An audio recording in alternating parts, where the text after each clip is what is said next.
everyone, and welcome back to my channel. Today I am sharing with you 4 easy and delicious crockpot recipes that are perfect for fall. I feel like the fall and the winter just scream crockpot season to me, and all of these recipes are so delicious. So we're starting with a sausage and potato and cheese casserole. Went ahead and diced up 1 onion and chopped up 1 kielbasa sausage.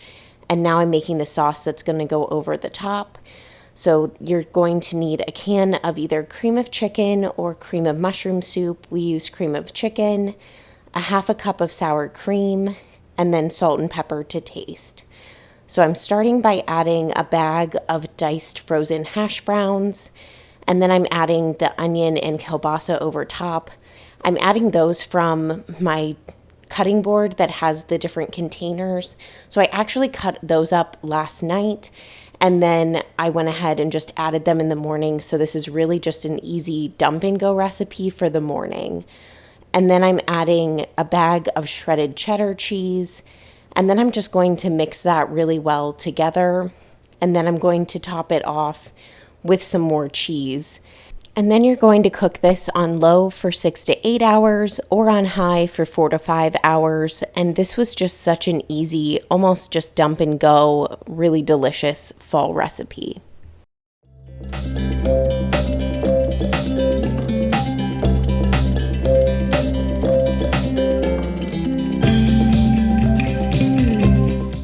Justin was a little leery with the kielbasa. He felt like it might be a little better with some Italian sausage, but he really liked it with the kielbasa. But I think this is such a versatile recipe.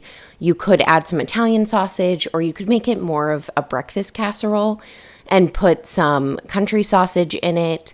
My mom makes a breakfast potato casserole every Christmas, and we were talking about how she could make this in the crock pot and just have it be a little bit easier for that. So this was just absolutely delicious. Would highly recommend. Very easy, very simple, and it just tasted all warm and cozy for fall. The next recipe we are making is garlic Parmesan chicken and potatoes. So I'm starting by chopping up the potatoes. You need about 1.5 pounds of red potatoes. And then once I have all of these chopped up, I'm going to move on to chopping up the chicken.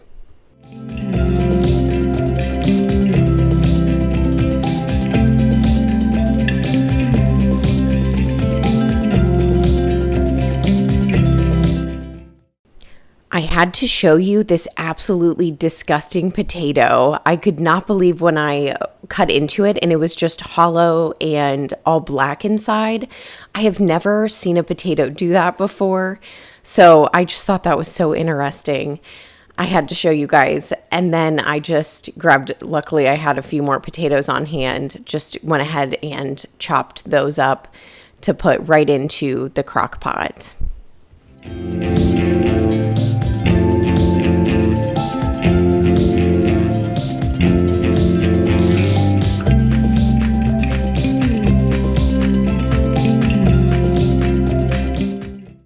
Next, I'm starting to chop up the chicken. You'll need about 2 pounds of boneless, skinless chicken breast, and I am just cutting them into sort of bite-sized pieces and then removing any fat that was still on there before I put that right into the crock pot as well.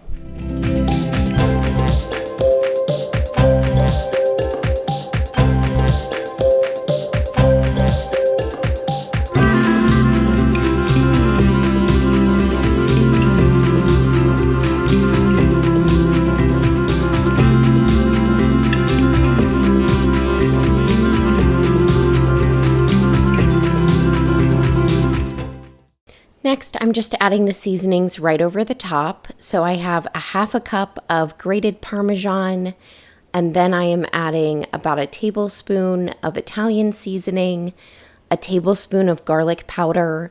I did add a couple spoonfuls of the pre-minced garlic that I had from the fridge, and then I add about 3/4 cup of chicken broth, as well as about 1 tablespoon of olive oil right over the top. And then I'm just going to give that a good mix so that everything is incorporated and seasoned really well. Once you have everything mixed really well, you're going to cook this on high for 2 to 3 hours or on low for 4 to 6. I really liked that because I forgot to make this in the morning and I was able to just cook it on high for a few hours. And then once that's done cooking, you basically just want the chicken and the potatoes cooked through. And then you're going to top it with some shredded Parmesan cheese.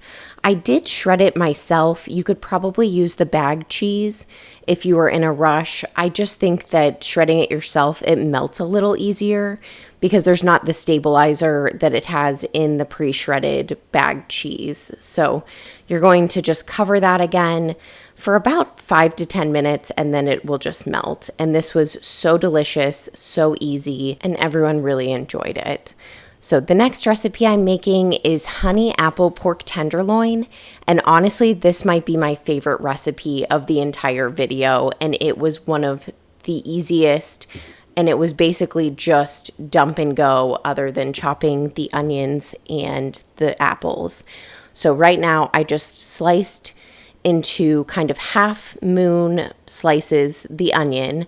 And then I am slicing the Granny Smith apples into just kind of slices because you're going to add those to the bottom of the crock pot as well as stuffing the pork tenderloin with them. So you want to make them sort of thin slices just so that they can be stuffed into the pork as well.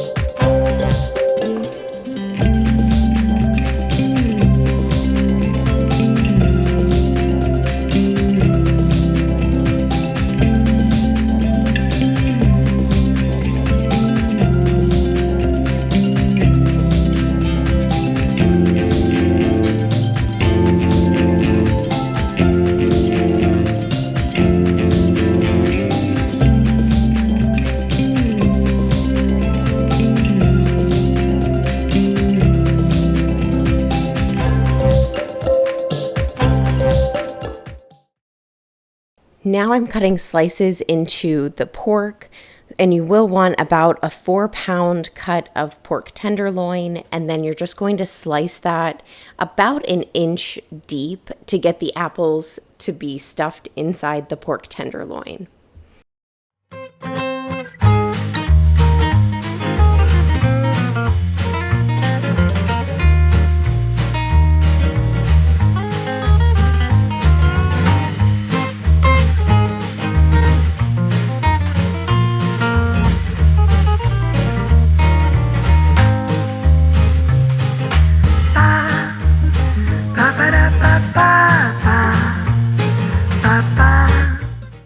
Now I'm adding the remaining apples as well as the onion that was chopped up to the bottom of the crock pot.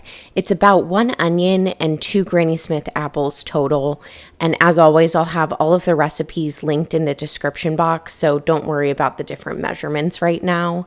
And then I went ahead and added about a half a cup of butter just sliced over top, and then the pork tenderloin goes right over that. And then I'm seasoning it with some salt and pepper and then a little bit of cinnamon. And then it calls for a 1/4 cup of honey to be put over top. I just eyeballed all of these spices as well as the honey. And then it calls for a teaspoon of dried thyme or a few sprigs of fresh thyme.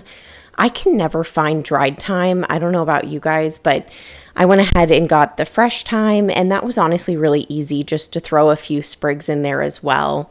And this turned out absolutely phenomenal. This was so delicious, so easy, basically just dump and go. And when I tried to pull the pork tenderloin out of the crock pot after it had cooked, and this does cook on low for about 6 hours, and you don't want to open it during the cooking time, which was so hard because it smelled absolutely delicious. But honestly, this started falling apart as soon as I pulled it out. It was extremely tender, very easy to cut, and we served this with some rice and veggies on the side, and everyone loved it. The honey and the apples just made it taste like fall. Would highly, highly recommend the pork tenderloin recipe. So now we are moving on to a pumpkin chili recipe. And this one is different than other pumpkin chili recipes that I've made. It has some pumpkin pie spice and brown sugar, and I think that's why it just really, really tastes like fall on top of the pumpkin. So I'm just starting by dicing an onion and going ahead and sauteing that. And then I am adding some ground turkey, about a pound to that, and just breaking that up and cooking it through.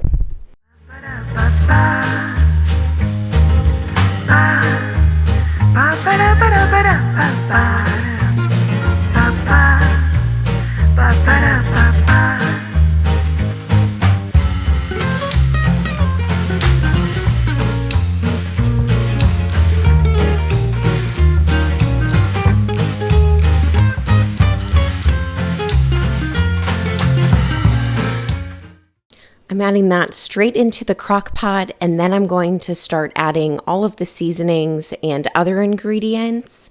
So the first ingredient after the onions and ground turkey is a can of black beans that have been drained, a can of chili beans. You're just going to put all of that straight in.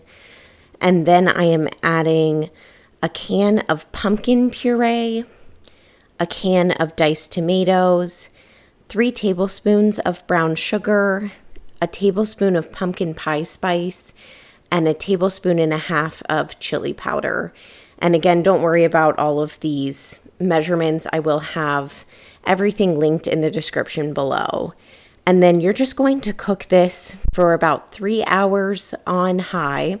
You basically just want all of the flavors to kind of meld together. And I really liked that because I ended up making it and eating it for lunch instead of waiting all day to eat it for dinner. And with the brown sugar and the pumpkin pie spice, this really made it taste like fall. So very simple, very easy chili recipe. All of these recipes were absolutely delicious. Would highly recommend them. And let me know in the comments what you're looking forward to making in your crock pot. Let me know what recipes you're going to make from this video. Thank you all so much for watching and hanging out with me today. If you like this video, please give it a thumbs up, subscribe to the channel, and I'll see you all next time. Bye, guys.